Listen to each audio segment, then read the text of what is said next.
Dan sepertinya kali ini Fed masih tetap bertahan dan Powell pun tidak tergugah dengan ancaman-ancaman yang terjadi belakangan ini kaitannya dengan kritikan dari Donald Trump yang menginginkan penurunan suku bunga lebih cepat daripada yang diperkirakan.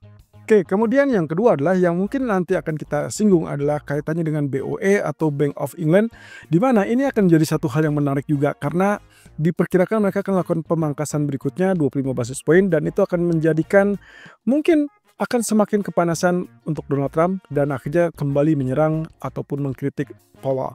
Kira-kira apa dampak berikutnya? Ini dia ulasannya. Ya, ada 3 poin pertama yang kita harus bahas terkait dengan apa yang menjadi penggerak market kemarin sampai detik ini. Oke, kita lihat dari FOMC meeting. Federal Reserve sesuai ekspektasi menahan suku bunga acuan 4,25 sampai 4,5% dan Powell kembali menegaskan bahwa Fed tidak dalam kondisi tergesa-gesa untuk merubah kebijakan atau dalam hal ini menurunkan suku bunga. Kemudian yang kedua adalah aturan terkait dengan ekspor chip yang sempat dilarang atau dibatasi oleh Amerika. Kali ini Trump melonggarkan aturan tersebut, tapi mungkin ada pengecualian ya. Yang saya lihat di sini adalah mereka tidak tergesa-gesa untuk memberlakukan juga kepada China, melainkan ini hanya ke Timur Tengah. Tapi kita lihat ulasan berikutnya, apakah ini akan membuat dampak yang signifikan terhadap secara keseluruhan sektor teknologi atau hanya ke tempo tertentu. Kemudian terkait dengan kebijakan tarif, ada 2 hal di sini yang cukup menarik juga kaitannya dengan Trump yang direncanakan akan mengumumkan terkait dengan kesepakatan besar yang menurut dia ini adalah hal yang penting. Langkah pertama dari kesepakatan atau negosiasi dari sekian banyak negara-negara mitra dagang.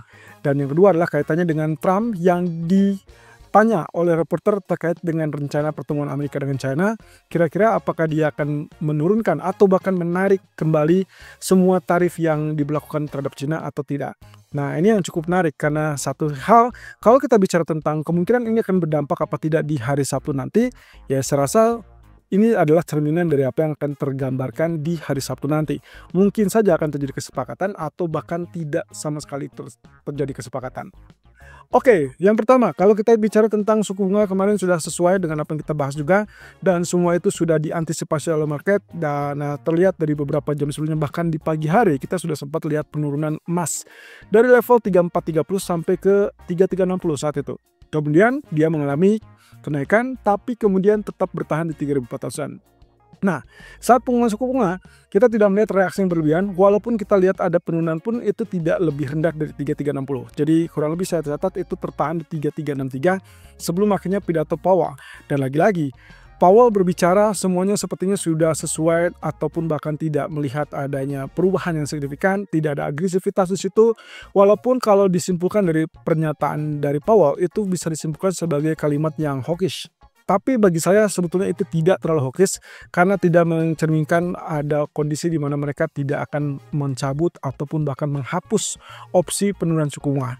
Jadi salah satu statement dari Powell mengatakan bahwa masih tetap terbuka, baik itu pertimbangannya antara dia menahan alias tidak melakukan apapun terhadap suku bunga atau dia memang diperlukan untuk melonggarkan kebijakan moneter kalau ini kaitannya dengan penurunan suku bunga. Jadi kita akan lihat ke depan masih tetap berdasarkan data, berbasis data. Tapi poin yang paling penting di sini adalah saya menyoroti dengan apa yang disampaikan oleh Powell. Ada 3 poin di situ. Poin pertama adalah mengakui terkait dengan perlambatan dan ada risiko meningkatnya perlambatan ekonomi tersebut. Ditandai dengan tentunya ini faktor yang kedua, yaitu ada risiko juga meningkatnya tingkat pengangguran dan juga meningkatnya inflasi. Jadi 3 poin utama, pertumbuhan, lalu kemudian kaitannya dengan pengangguran dan juga termasuk dengan inflasi. Ini akan menjadi 3 poin penting ke depan yang saya rasa mungkin bukan Juni. Kalau tidak di bulan Agustus atau bahkan di bulan September, mungkin kita baru akan mendapatkan kesempatan itu clear di pertengahan tahun. Tapi minimal kita harus tunggu dulu sampai Jackson Hole Symposium. Nah, menurut saya ini justru cenderungannya kalau kita artikan sebagai sisi hawkish, tadi yang saya bilang ini tidak terlalu hawkish. Tapi kalau kita simpulkan itu adalah sisi dovish, itu juga tidak dovish, teman-teman. Jadi dia ada di tengah-tengah di mana pernyataan tersebut kecenderungannya memberikan harapan tapi juga kewaspadaan. Karena faktor ketidakpastian yang disinggung oleh Powell sehingga yang kita lihat adalah emas di pagi hari mengalami kenaikan. Walaupun ya saat ini saat saya merekam video ini harga kembali turun di bawah 3.400. Kira-kira apakah nantinya akan kembali naik atau tidak? Itu yang nanti kita kupas di sesi terpisah. Nah, kemudian yang juga kita tinjau adalah terkait dengan aturan ekspor chip. dari Trump yang katanya sudah dirubah dan dilonggarkan. Nah, cuma catatan di sini adalah aturan difusi AI atau teknologi AI ini ternyata hanya ditujukan ke Timur Tengah ataupun India. Dia tidak menyinggung tentang aturan yang juga diberlakukan untuk China, melainkan ini hanya secara keseluruhan hanya kepada Timur Tengah. Nah, apakah ini akan berdampak positif secara keseluruhan terhadap sektor teknologi? Jawabannya ya tadi malam kita sudah lihat kenaikan tersebut di Nasdaq. Kemudian pagi ini ternyata terdorong kembali naik dan sepertinya ini masih efek yang sementara ya. Karena balik lagi kalau misalkan kita bicara tentang kemungkinan terburuk untuk hari Sabtu, maka market akan mencoba untuk membatasi agresivitas mereka sebelum hari Sabtu. Artinya mereka akan menahan diri. Kemungkinan itu yang akan terjadi. Nah, oleh karena itu, kenaikan di pasar saham walaupun ada aturan yang diubah terkait dengan ekspor chip ini, kemungkinan tidak akan bersifat atau mungkin daya tahannya tidak terlalu lama ya. Ini kaitannya kemungkinan kalaupun terjadi kenaikan pada Nasdaq ataupun sektor teknologi, maka yang paling diuntungkan adalah saham-saham yang terutama produsen dari chip. Nah, aturan ini menurut Trump itu adalah aturan yang diberlakukan di era Joe Biden. Jadi kemungkinan dicabut sehingga aturan dasarnya masih tetap berlaku untuk China, tapi pengecualiannya adalah untuk Timur Tengah ataupun India. Oke, berarti ke depan saat ini kita masih melihat hangat-hangatnya kebijakan ini, lalu kemudian disorot dan Nasdaq akan mulai kenaikan, Nvidia juga akan mulai kenaikan, tapi mungkin 2 hari ke depan termasuk di akhir pekan kita harus waspada dengan China. Nah, sementara untuk seputar tarif yang lainnya, Trump dikatakan akan mengumumkan terkait dengan kesepakatan besar yang akan terjadi malam nanti ya. Kurang lebih kalau misalnya kita lihat di sini jam 10 waktu Washington, kurang lebih berarti sekitar jam 21.00 waktu Indonesia bagian barat. Kita ingin tahu kira-kira negara mana yang dimaksud. Saya sih curiganya memang ini adalah kecenderungannya kepada Inggris. Karena memang dari sejak awal resiprokal itu diberlakukan sampai detik ini saya tidak melihat ada semacam denial ataupun bahkan penyangkalan ataupun bahkan negosiasi yang terlalu berjalan ketat antara Amerika dengan Inggris. Jadi saya rasa kalaupun ini dibilang kesepakatan yang katakanlah mungkin secara menyeluruh dan juga cukup besar, maka kesepakatan itu akan melibatkan Inggris. Jadi ini kaitannya dengan Inggris. Berarti kalau begitu ada kemungkinan kalau memang terjadi kesepakatan, pound sterling harusnya ikut mengalami kenaikan karena mendapatkan dorongan yang positif dari sentimen tersebut. Nah, tapi jangan lupakan bahwa pound sterling sendiri kita harus fokus dengan keputusan suku bunga BOE nanti malam. Nah, sementara untuk jelang pertemuan dengan China, ada kalimat yang disampaikan oleh Donald Trump kepada reporter bahwa dia tidak akan mencabut ataupun menarik kembali tarif terhadap China tersebut. Ya, saya rasa ini akan menjadi tembok yang sangat-sangat besar kaitannya dengan rencana pertemuan di hari Sabtu, walaupun itu dikatakan oleh Scott Bessent sebagai pencair ataupun ya pendingin dari hubungan yang beku dalam beberapa bulan terakhir. Tapi yang jelas, kalau memang ini disampaikan sebagai indikasi Trump tidak setuju dengan pengajuan dari China, maka saya rasa kita akan lihat deadlock kembali. Di sisi lain, China pun sudah mempertegas bahwa posisinya harus clear, harus jelas sebelum melakukan pertemuan lanjutan. Jadi kemungkinan akan ada masalah di sini. Akhir pekan kemungkinan akan menjadi tanda tanya besar bagi para pelaku pasar. Berarti ketidakpastian seputar tarif ini yang akan kembali membayangi sampai ke akhir pekan. Well, at least untuk sementara waktu mungkin kita bisa simpulkan bahwa pertemuan setidaknya membuka jalan untuk meredanya ketegangan. Tapi ya lagi-lagi saya harus mengingatkan kemungkinan yang terburuk adalah kemungkinan tidak dicapainya kesepakatan. Oke, berarti kemudian apa sih yang menjadi faktor concern ataupun yang diperlukan atau yang dicermati market untuk saat ini?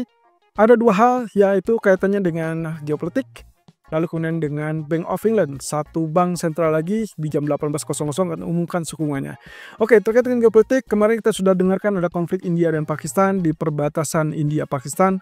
Kemudian ini kaitannya dengan India yang mengklaim bahwa dia melakukan serangan karena melakukan penyerangan ke camp-camp yang dicurigai sebagai basis kurang lebih yang disebut dengan teroris ya dari Pakistan. Sementara Pakistan tidak menerima itu, lalu kemudian aksi balasan dilakukan. Nah, yang menjadi kekhawatiran saat ini adalah eskalasi meningkat dengan arah kepada kemungkinan perang nuklir. Kalau kemarin saya menyatakan bahwa ini tidak berpengaruh terhadap market global, ya mungkin kalau misalkan tidak ada melibatkan nuklir, saya rasa itu masih tetap aman. Apalagi tidak terlihat apakah Amerika akan terlibat atau melibatkan diri di dalamnya. Nah, untuk sementara ini, kalau misalnya ternyata ada kekhawatiran terkait dengan mengarah ke perang nuklir, maka ini akan berbahaya terutama untuk regional Asia. Berarti kalau begitu akan ada ancaman untuk pasar Nikkei ataupun bahkan pasar Hang Seng. Nah, saya rasa mungkin 1 atau 2 hari ke depan ini yang harus kita patut curigai. Kemudian yang kedua adalah kaitannya dengan Korea Utara. Sepertinya dia juga mencari perhatian dari market dunia, di mana dia melakukan serangan ataupun meluncurkan rudal balistik. Saya tidak dapatkan apakah ini tujuannya latihan, menguji rudal mereka, atau mereka akan sedang menyusun strategi untuk menyerang Korea Selatan. Yang jelas laporan tersebut didapat dari media Korea Selatan.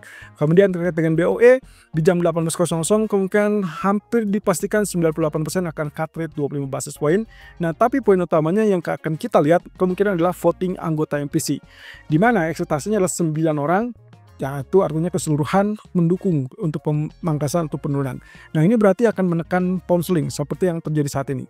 Tapi kebalikannya teman-teman, kalau ternyata voting MPC ini terdapat 1 atau 2 saja yang berbeda pandangan sehingga tidak mendukung untuk pemangkasan suku bunga lebih lanjut, maka kita akan lihat pound sterling mungkin menyudahi penurunan, kemudian dia siap-siap berbalik. Itu pun catatan kalau di malam hari tidak ada hambatan dari penguatan US dollar ataupun bahkan pelemahannya.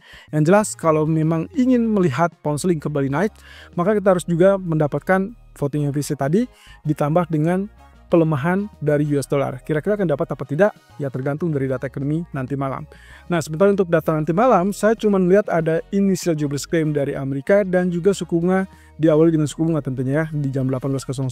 Seperti yang tadi kita lihat di sini ekspektasinya adalah pemangkasan suku bunga.